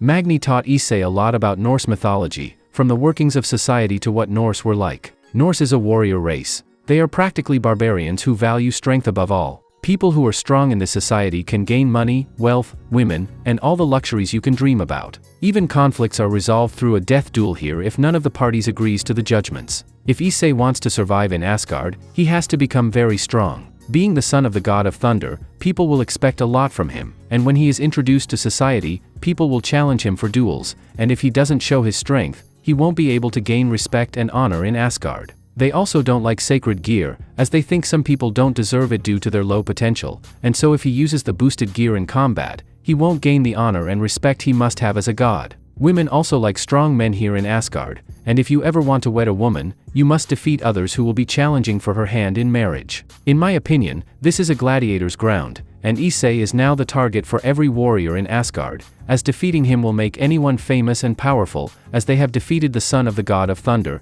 and ISSEI doesn't want to break his parents' expectations. I should start training and mastering my divine thunder. The boosted gear is useless here, and the only way to be at the top here is to master my thunder, ISSEI mumbled to himself after Magni finished his lecture. Okay, boys, we are done here, let's go, Thrud said, entering the room again, still hyper as ever. What took you so long? There were hundreds of clothes to go through, and I wanted only the best for my little brother, she said, hugging ISSEI. Hey, how do you even differentiate between us? We both look the same, ISSEI asked, for which Thrud laughed. There is a huge difference between you two personality-wise, and you have a partial dragon aura due to the boosted gear ISSEI, while Magni has an aura slightly similar to the Seraphs due to divine lightning. Honestly, I expected this question, but anyway, let's get going. Dad called me and said he wanted to speak with you, she said with a mischievous glint in her eyes, as though she is hiding something from ISSEI. Thankfully I had ISSEI for the company, otherwise I would have died from boredom, and that wouldn't be an honorable way to die, Magni snorted. Ignoring his words, Thrud created a magic circle under them, teleporting back to the car. They got into the car and immediately entered the highway. The clothes will be delivered to the palace by the end of the day, and don't worry, ISSEI, I have good taste compared to Magni. He stinks, she said, making Magni growl in anger. Thanks, sis, but Magni said that I am supposed to fight against people who will challenge me when I am introduced in court 5 days from now. I have zero control over my divine thunder, and I am a complete novice in magic, while my thunder exceeds in destructive capabilities, surpassing even Magni's divine lightning. How am I supposed to fight when I can't even control it, and Magni says it is best that I don't use the boosted gear? Dad has been analyzing your thunder, and he has a plan. True, you don't have control over your thunder, but both me and Magni were trained from the age of 7, and you have not even trained for more than 3 months, and the devils taught you nothing worthwhile. I know it will be difficult, but trust me when I say that you can do it, as not anyone who had no real training despite having a Longinus can win against the Star of God and live, Thrud said, bringing a smile to his face. Thanks, sis. Anytime, ISSEI. The rest of the journey was a quiet one, with ISSEI silently admiring the view Asgard had to offer, and within a few minutes they reached the palace. Take this. This will teleport you to Dad's office, and he wants to speak to you regarding your training. Good luck, you will need it, Thoru said before she and Magni went back inside the palace. Not wanting to make him wait, he channeled some of his magic to the transport paper and teleported to Thor's office. Thor's office. When he arrived at his father's office, he was welcomed with the view of a huge golden room filled with several artifacts and many photos. Thor was waiting for him, sitting at the chair near Thor's work table. Welcome, ISSEI, this is my study, and please take a seat, Thor said, pointing to a seat in front of him. He quietly went and sat down on the seat opposite him with the table between them. How was Asgard? It is huge and beautiful, Dad, and what was the reason you called me? Was it for my training? He asked with a bit of anticipation as he wanted to harness the power inside him to the fullest extent. Yes, ISSEI, as you know, you will be introduced to Asgard in 5 days from now, and people will come and challenge you for a duel to test your strength. Maybe Magni might have explained it to you, or I will give you an intro about Norse society. Thrud takes a long time to shop, so it must have been boring, I suppose, he said with a laugh, to which they both agreed. Magni and I ended up taking about that for about 2 hours while she was busy shopping for me. Dad, I want to master my thunder and learn how to fight without the boosted gear. If I become strong enough to defeat people without the boosted gear, I can be the best here. That's what I was expecting, and I will train you in everything in just 1 day, you and me out in Naraka. I also did the same with Magni, and that's how he became this strong. He said it with a wide grin, which didn't sound right for him. What is Naraka? ISSEI questioned, for which Thor started to release some of his aura, making ISSEI shudder. Hell in Hindu and Buddhist mythology. Indra is a good friend of mine, and we both will go there. I will train you in everything and help you master your thunder and boosted gear, along with magic and other stuff that Belzerd will teach you. One day out here is 1 year out there, and don't worry, it will be fun." That moment ISSEI didn't know which was bad, Thor's bloodthirsty grin or Drake's bloodthirst he was feeling, bringing a shiver down his spine. The next day, ISSEI is currently traveling to the Bifrost building situated at the outskirts of Asgard. It was a huge golden dome-like building with a barrel-like structure pointing to the sky, which can move freely to aim and create a gateway to any part of the universe. This is the most favorite method of transportation for any Asgardian, but alas, only the royal family can use it freely, along with the military at times. Heimdall, the Watchman of the God, is the protector of the Bifrost and also the Watcher of the world. He is the all-seeing and all-hearing God capable of monitoring anyone in the universe, and no one can hide from him without serious magical reinforcement privacy seals. "Lord Odin, we are here," the chauffeur said to stop the limousine just outside the Bifrost building. The passengers consist of ISSEI's grandpa, grandma, parents, siblings, and Baldur. His other 2 uncles are pretty busy people, as they run several companies and are also responsible for many departments in Asgard. Even Thor has jobs to do. He is the head of military and defense. Being the god of war and the crown prince of Asgard, he is given the highest position amongst his siblings. When ISSEI got out of the car, he saw a man standing in the middle of the gate to enter Bifrost. He was a tall white-skinned man with the fairest skin he has seen since his arrival at Asgard. He was wearing golden armor with a sword hooked onto his side inside. He had pitch-black hair and golden eyes, which seemed to be capable of looking through universes. "Welcome to the Bifrost everyone, and I think this is our first meeting. Nephew, I am Heimdall, the Watchman of the Gods and Sif's brother," Heimdall said, confusing ISSEI. "I guess we forgot mentioning that part, brother," Sif said, rubbing her forehead.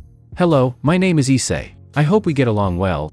We will have a lot of time to roam around Asgard, but first it seems like my brother-in-law is taking his other son on one of his so-called training trips," Heimdall said with a small grin pointed at Thor, who rolled his eyes.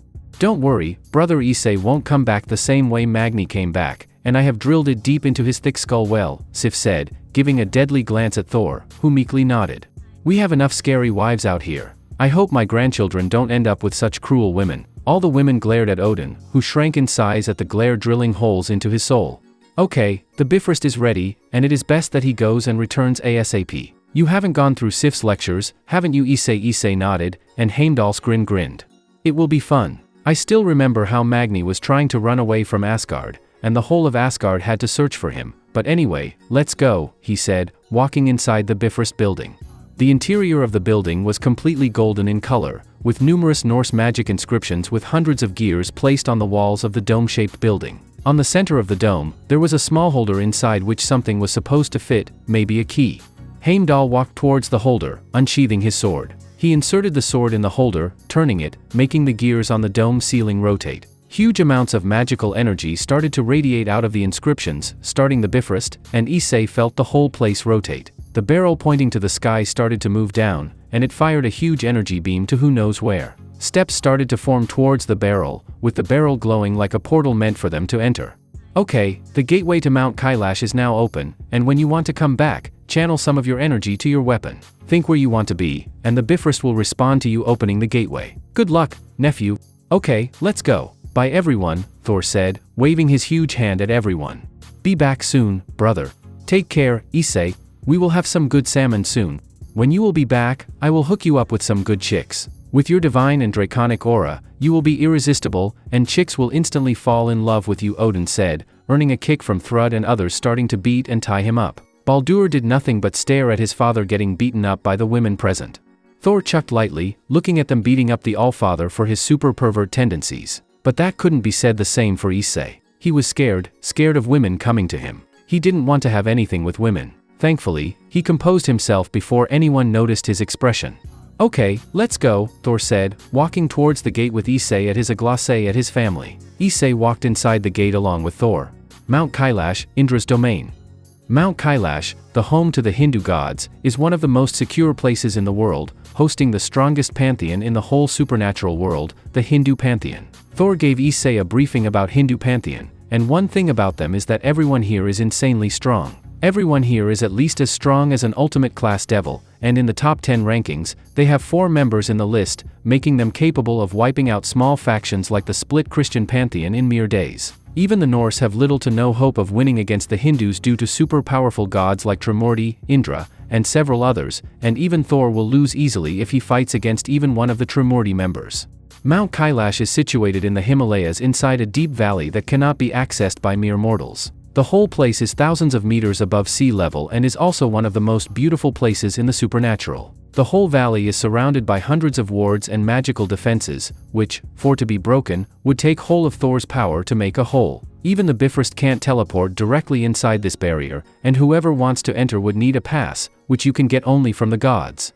The Bifrost was primarily built to be used in the past to teleport troops right in the middle of the battlefield, disrupting all sorts of magical defenses. There has been no barrier except for the one in Kailash, which can stop the teleporting beam of the Bifrost. From the skies, a rainbow beam of energy shot on the ground, materializing two people before fading away. Thor and ISSEI arrived at a beautiful garden with a Bodhi tree placed in the center. Several exotic plants and flowers were growing everywhere, letting out a soothing aura. Amidst all this peace and tranquility, a black-haired boy was sitting cross-legged below the Bodhi. He was wearing a casual black shirt and blue shorts, and his eyes were closed, but that was not what ISSEI was curious and afraid of. His power was monstrous, and to say that he was strong would be a very bad joke. This black-haired kid sitting peacefully could take on both Thor and Odin at the same time and remain unscathed, but that was not what ISSEI was curious about. His power, his aura, spoke of his power of absolute annihilation, and that's when ISSEI realized. This kid is Shiva the Destroyer, the strongest god living currently.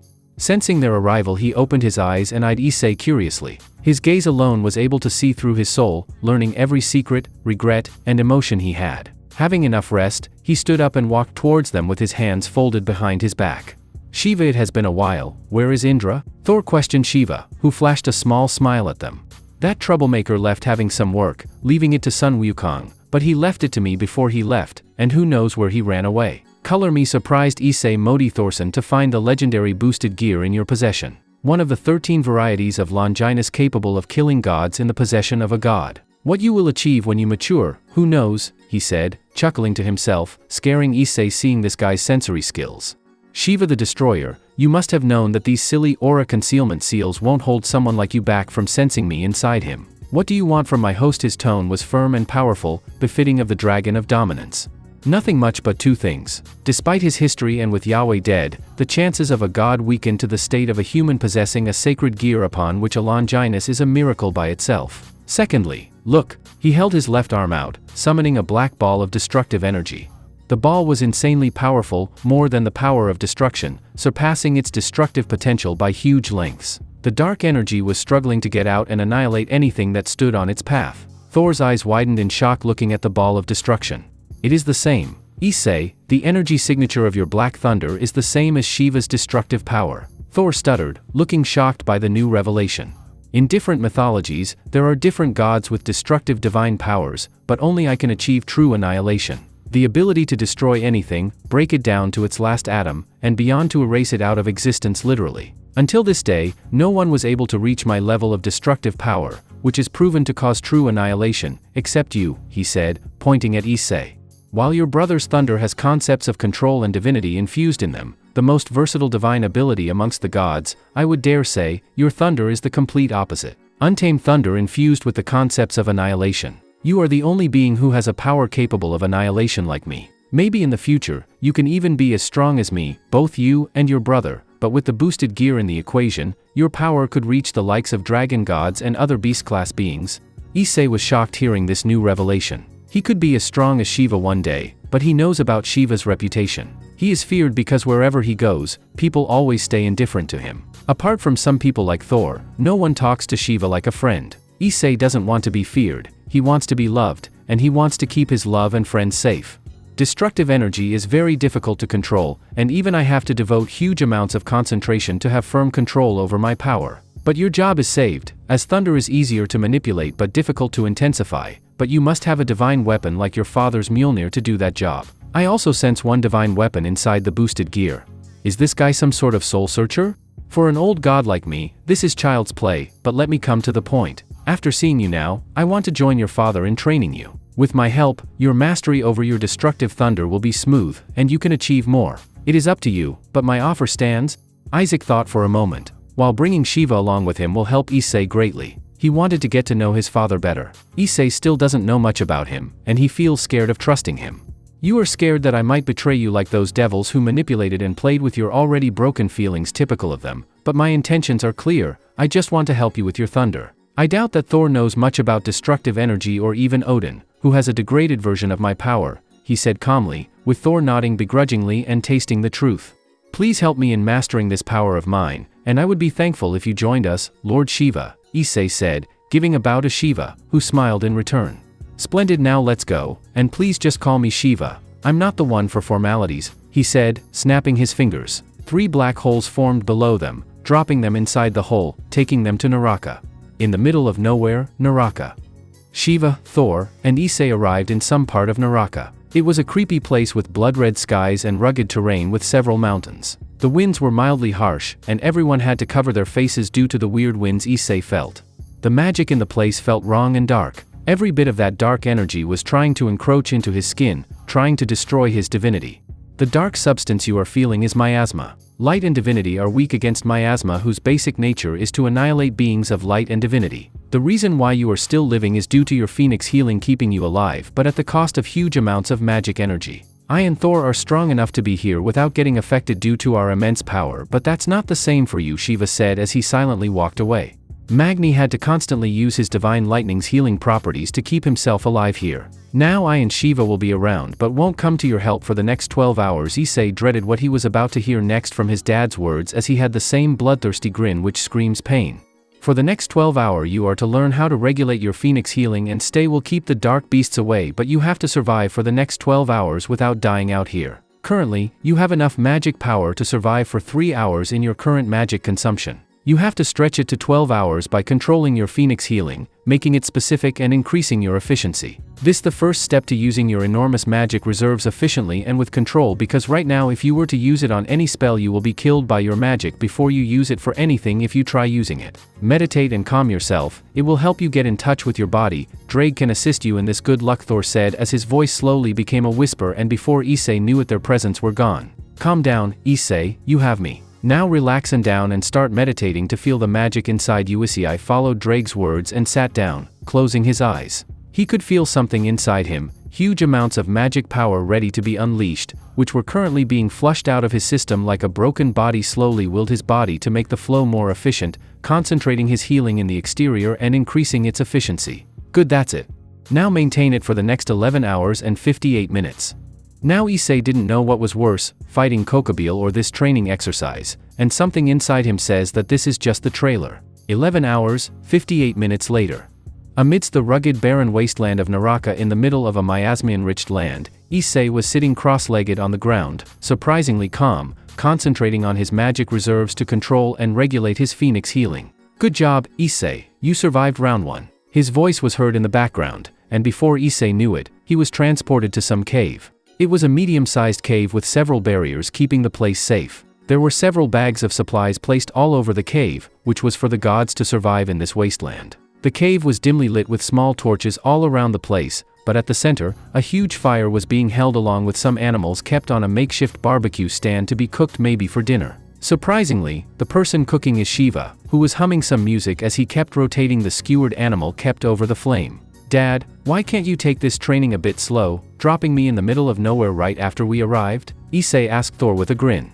If I had gone the conventional way, you could never grow. This is not one of that devil's training trips where they stay in a posh mansion training from 9 to 5 daily. This is the wild. The best place to grow both in terms of power and as a person. This world is cruel, ISSEI, and while it may sound harsh, I don't want to get hurt when you are alone because we won't be with you forever. I was there the entire time with you while you were trying to get a grip over your magic. If something went wrong, I would have pulled you out of there. There are worse things you would come to face in life after this, and I want you to be prepared. This training is practically your playground compared to what you will go through when you get out into the real world, Thor said with a stern glare, but his tone was doing what he felt was right for his son to grow strong and independent. He is someone who has lived for thousands of years seeing wars and knows how cruel this world is. He also knows that for his son to be safe, he has to endure the host of the Red Dragon Emperor, which is basically like a problem magnet stuck to their back. Many people who can hurt him will be coming as he gets deeper into the supernatural world, and he must be ready for that day. I guess you are right, While I was with the devils, we went on a 10-day training trip, and honestly, that was a vacation compared to what I am going through now, he admitted, rubbing his head. Dinner is ready, people, so let's munch, Shiva said, removing the animal from the skewer. He cut the animal into pieces and distributed them on 3 plates. Thor and ISSEI joined Shiva, sitting near the flame, and took their meal. It was pink meat, which was very well cooked. Different herbs and spices were added to the meat, making it quite the gourmet food one can have. Who knew Shiva was such a good cook? Due to the years he had spent living alone, he has good knowledge about cooking, and that's how he knows this. For those who question my previous statement, take this. He took a bite, and the meat was tender. It has a mix of flavors on them, making ISSEI take bigger bites to gulp down the meat. Thor was also doing the same, and they both finished their meals in a few minutes along with Shiva. This is awesome, who knew you were a good cook, Shiva? ISSEI complimented, and Thor nodded in agreement with his mouth full of meat. My wife makes me cook at times, saying husbands should also work. Also, I like cooking, he said with a small smile. Now you have to go to sleep, ISSEI, so that you can train with the previous hosts in our dream, and we will be joining. How can you join me in my dream? Questioned Isaac, tilting his head. I and Thor prepared a spell that will take us to your dreamscape inside the boosted gear, so now nighty-night, he said, clicking his poof of smoke. He was wrapped inside a sleeping bag and was almost asleep. The spell is active from the time you entered the cave. The reason we are doing this in your dream is because your thunder is too dangerous for your body to be used in the real world. It can kill you if you are not careful, so I and Shiva can safely teach you without any severe consequences, Thor said as he produced 2 sleeping bags, one for ISSEI and one for himself. Good night, ISSEI, he said before he was also fast asleep. Sighing, ISSEI zipped himself inside the sleeping bag and also went asleep. Dreamscape, inside the boosted gear. ISSEI arrived in a white world where Belzerd and the previous hosts were standing in front of him. So you are ready to go through the training we have planned for you, and I never expected you two to show up here, he said, pointing to his back where Thor and Shiva were standing. We also want to train ISSEI in his dreamscape, as it is safer here. I will be training him in weaponry along with Norse magic after he gains control of his black thunder, Thor said, grinning.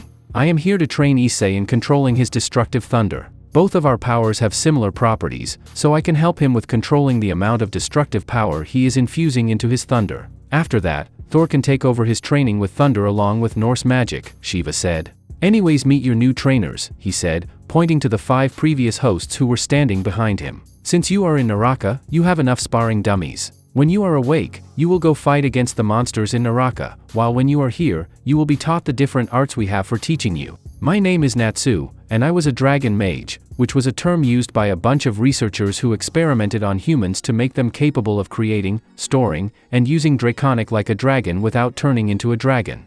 I am a human who underwent an experimental treatment to make our bodies capable of producing and storing draconic energy. Our bodies are essentially bathed in draconic energy to the point where our cells mutate, giving us the abilities of the dragon who gave their energy, and the same thing happened with you. Your body, while it is not a human's body but a god's, has the capability of producing and storing draconic energy somehow, but what I have found is that your body can reproduce the same flames that Drake can use, the flames of purgatory, as your body was bathed in Drake's aura, giving you his abilities. These flames are capable of burning till the target is devoured, leaving nothing till the soul. Even gods cannot escape these flames. When Drake makes a host of his dragon, they gain affinity for this flame, but none can use them due to the huge strain they put on the user's body. Moreover, the power consumption is too huge, and even a human-turned dragon has very little chance of using these flames. Your body is strong, incredibly strong, and you have the potential to grow to the stage where you can use the flames of purgatory. At first, the flames won't be that powerful, but in time, as you train further, they will be very powerful, equivalent, or even greater if possible, compared to the original one. I will teach you how to use these flames of yours along with Dragon. The reason why Dragon isn't teaching you is because he doesn't know how to teach a non-dragon as we draw out and use our draconic energy differently than dragons, Natsu said, giving a thumbs up. Same look of Natsu from the anime. My name is Shoto Todoroki, and I will teach you about ice magic. I was a master at ice and fire magic when I was alive, making me the second strongest host of the Red Dragon Emperor. By absorbing the essence of the Blizzard Phoenix Articuno, you gained a godlike affinity for ice magic. I will teach you all I know about ice magic and also give you some tips on how to use it in tandem with your. It won't be easy, but I hope that what Belzerd says about you is true and you don't turn into a time waste, for you do have potential, but it is nothing without any hard work put into it, said Shoto with a bored expression. My name is Luffy, and from what I have heard from Belzerd, you are an extremely driven individual who possesses an unnatural amount of willpower along with excessive life force due to your god. To this, I believe there is no skill better suited to you than the one which I will teach you, and one day it will become the bread and butter of your offense. It is an obscure art that was only passed down from teacher to student in the old, then users of this art were rare, causing the users to die and this art to be lost to the ages. However, I can feel the potential for it dwelling within you. The name of this power is Haki. Haki is a power that dwells within every being in the world. Presence, fighting spirit, control. It is no different from the other senses normal people have. But average people don't even notice this power, or they may try to develop it their whole lives without success. Removing all doubt. That is strength. Haki is typically divided into two shades. The power to be sensitive to your opponent's presence. This is Kanbunshiku no Haki, color of perception. If you can master this power, you'll be able to discern both the location and the number of enemies outside your field of vision. It even allows you to predict what the enemy will do in the next moment, even going as far as reading surface thoughts and emotions if mastered correctly. Busashoku no Haki, color of arms. This one is like putting on a coat of armor around a selected part of your body depending on your skill with it. Stronger armor will increase your attack power as well. Taking into account your fighting style, it is an art I believe was meant to be wielded by someone like you. Kanbunshiku, Busashoku. These are two types of Haki. However, a select few people in the world can utilize another kind of Haki. The power to control your opponent, Haoshiku no Haki, color of the conqueror. It is the crystallization of one's will and the ability to enforce that will on your enemies and environment. For example, with a controlled burst of Haoshiku Haki, you can knock out a small army depending on your skill with it. It's useful when fighting cannon fodder. However, while the color of the conqueror can be controlled, it cannot be trained. It is the very spirit of the user. The only way to strengthen it is to strengthen one's own mentality. As the wielder of the boosted gear and the son of a god of war, you have unnatural anoints of willpower that you have yet to dig into. I have a strong feeling this power dwells within you, and I will show you the ancient practices long since lost to time to unlock and wield your Haki, said Luffy, grinning. Same look as Luffy from One Piece. My name is Jackie-chan, and while I never met Drake-chan as I never unlocked the boosted gear, I have noticed your lack of form while fighting in close quarters. You mostly boost your power to a huge level and try to overpower your opponent. This is unacceptable, and I can't witness this horrible fighting form you have. I will teach you a unique form of martial arts that I developed, but sadly, I never spread out this beautiful piece of knowledge I had made, so Belzerd-chan gave me a chance to do it for the strongest Red Dragon Emperor. I will teach you this unique martial art, which I call Killer Kung Fu. Very effective against supernatural. Martial art is a mix of several stances I had picked out from different arts, and joining them to create this killer also has the ability of awakening a person's natural Tuki quicker. Tuki is a unique power used for increasing one's defense or offense and can be done by manipulating one's base of life, which is vitality, and being a god, as well as holding the powers of a phoenix. You have enormous amounts of some people who train their bodies to their utmost limits. They obtain increased vitality than normal people, but you don't have to. If you use Tuki in tandem with Haki taught by Luffy-chan,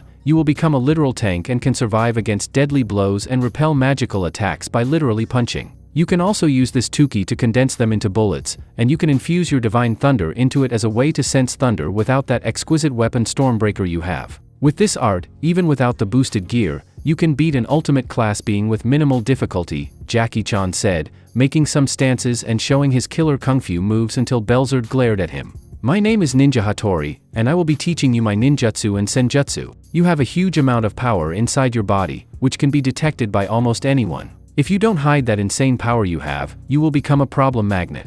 I will teach you the cool ways of the ninjas on how they mask their presences from others, along with techniques to hide your power to the point where even powerful beings except the ones like your father will have difficulty sensing your presence. With speed and power, along with absolute silence, you will be unstoppable. With these shadow clones, you can make many doubles of yourself, but they won't be as strong as with more people. You can perform executions faster and become better at hiding from others. Being a part dragon and part god soul-wise, you can use senjutsu like bread, and in Naraka, you cannot train in senjutsu due to the dark energy in your surroundings. We can train inside the boosted gear in your dreams instead. Using senjutsu, you can use your Tuki to even fly by using it as a propellant and channel it even better, Hattori said, taking a ninja stance and throwing some star-shaped blades everywhere. As for me, I will teach you about the secrets of the boosted gear, and we will work on improving your skill in using the boosted gear. So that's it for the introductions, and tell me, ISSEI, are you ready? Belzerd said in a serious tone with an emotionless expression. ISSEI was currently feeling happy, so many people were ready to help him grow, master everything they will teach, and become the strongest. Now he can't wait to see the ORC again with his new skills. I will be in your care, so please teach me well, he said, bowing to all with his tone serious. His eyes were of the one who wants to rise, who will rise to become the strongest to exist, the person to show who is boss. Very well, then let's start then. I hereby welcome you to hell. Everyone had a bloodthirsty grin plastered on their faces, even the smiling Jackie Chan's face was like a demon's grin. I hope I survive, but I will be the judge for that. 12 months later, Naraka. Thor, ISSEI, and Shiva were packing their bags, putting them inside pocket storage. Today was the day they were going back. ISSEI had unlocked the flames of purgatory, but his flames have only about 60% of the power of the original flames of Drake. His mastery with ice magic went far and beyond the other arts of magic he learned due to his godlike affinity for ice magic, making him a literal master at ice magic, much to Drake's disappointment due to him being a fire dragon. While he wouldn't be called an expert in Norse magic, he is definitely not that bad, but in Thor's opinion, ISSEI is more of a strength and support type fighter compared to Magni, who is a genius in about 20 forms of magic, making him far superior to ISSEI in terms of magic and versatility of attacks, like an ultimate wizard class. While ISSEI doesn't have much expertise in magic, his physical fighting skills due to Jackie Chan's training and destructive capabilities of both the boosted gear and his thunder cannot be equaled by Magni anytime soon. After 6 months of intense physical training, he also awakened natural Tuki. When combined with Busashoku no Haki, he becomes a walking tank, along with his body immune to most magical attacks, which can vaporize a normal high-class being. He can also fly by using his ki, letting it out of his body like he also uses his ki to condense his thunder into small pellets covered in ki. His body also went through a huge change. All the excess fat on his body was gone, replaced with perfectly chiseled muscles and a well-built six-pack. His height also rose to 6 feet 2 inches, the same as Magni's height along with his build. Now if someone were to look at both, they wouldn't be able to find many differences between the two. Okay, ISSEI, you passed this hurdle, but you have a worse thing coming, Thor said with a big grin, making ISSEI grin. By living with two bloodthirsty people who hide their battle lust very well, he also gained a liking for battle, but not to their extent, so he does like to get into a few battles. You have to go through the boring lessons on royalty your mother and grandma will be taking. I still remember the time when I had to fight quarter of the royal guards to run away from your grandma's lessons, Thor said, stroking his beard and thinking back when he was a little brat. It won't be as difficult as fighting against a horde of monsters with just your bare fists, he retorted, making Thor snort annoyed. You will see soon which is better, fighting or dancing like a doll in the ballroom, he said with a smirk as he finished packing the last of the stuff. Thank you, Shiva, for helping me with my training. Because of you, I have good control over my thunder and also was able to unlock a god mode, ISSEI said with a smile, grateful for the help he received. Shiva simply waved it off and said, don't think much about it, I also had fun training you. You are truly a unique host of the Red Dragon Emperor, and I will be watching your future progress. Yes, before you end up reading my mind and predicting my future completely, Shiva laughed hearing his protege's accusation. I neither deny nor agree to that fact, but you are too easy to read, ISSEI. Okay, it is time we go back. I miss my barrel of ale, and I want to drown in a pool of it, Thor said as he opened a magic circle below each of them, teleporting them all back to Mount Kailash. Mount Kailash. The three gods arrived back at Mount. When they arrived, they felt a dark aura emitting from a woman standing in front of them who had pale white skin and jet black hair and eyes. She had a perfect buxom figure and was wearing a blue sari. Currently, she was glaring daggers at Shiva and started to sweat profoundly. Husband, how dare you leave old little me all alone to watch Netflix yesterday? You missed movie night, she cooed in a sweet, sultry voice, which made Shiva shiver in a few. She slowly walked towards him and teleported away before whispering something in his ear, which made his face go pale in fear. Ho ho, you two are back. From the bushes, a short white-haired child came with fur all over his body, and he was smoking a cigar. His face was wrinkled and he was wearing a monk's cassock. He was also carrying a staff along with prayer beads hung around his neck. He was also wearing sunglasses with a cipher-like design. Hey Sun Wukong, where are you gone and where's Indra? Thor asked with a mock, hurt voice. Indra ran away somewhere, and no one knows what he is up to these days. Sorry for yesterday, this brat you long ran away to some country yesterday to try out some food, and I had to search for him before he caused ruckus down there, he said with a sigh before his eyes landed on ISSEI, who started to hide his power and aura. Kid, you have good control over your aura, and you are somehow able to hide from me. My name is Sun Wukong, the first Monkey King, and also Indra's vanguard, pleased to make your acquaintance, son of Thor and the Red Dragon Emperor. Indra told me about you having the boosted gear and you managed to hide your draconic aura. It is a great achievement by itself to hide from me a master of senjutsu and yujitsu, he said, shocking ISSEI. He was being praised by someone legendary, and he managed to hide his aura from a master of senjutsu. Thank you, Sir Sun Wukong, and I am ISSEI Thorson, one of the sons of Thor and also the Red Dragon Emperor, he said, bringing out a gauntlet to show for a second before he brought it back. Suddenly, from the first Monkey King's pocket, his phone started to beep. He took it out to check inside, looking at it. Sorry, I would love to talk further, but work calls. He activated a transport circle and said, see you soon. I think we must be on our way, Dad. I miss everyone, and I am tired, ISSEI said, trying to hide his yawn. Then let's activate the Bifrost. He summoned Joiler and started to channel some of his divine aura into it. Suddenly a rainbow beam of light shot from the sky at them, teleporting them back to Asgard. Asgard, Bifrost building. Odin, Frigg, along with Sif and her 2 children, were waiting for the rest of their family to return. Sif, on the other hand, was having a metal Harrison on her hand ready. She was anxious, as while it has been only 1 day for them, ISSEI has been away for 1 year as time runs differently in Naraka. She was also waiting to beat her husband to a pulp if ISSEI arrived all tired and near dead, like how Magni came back. While Thor is one of the strongest gods to live, he is a little puppy in front of his wife, so she can happily reprimand her husband if he is too reckless. Suddenly the gates of Bifrost opened, revealing ISSEI and Thor, who were back. ISSEI, how are you, my baby? Did this madman push you too hard? She said, throwing her Harrison away, hugging her first son tightly.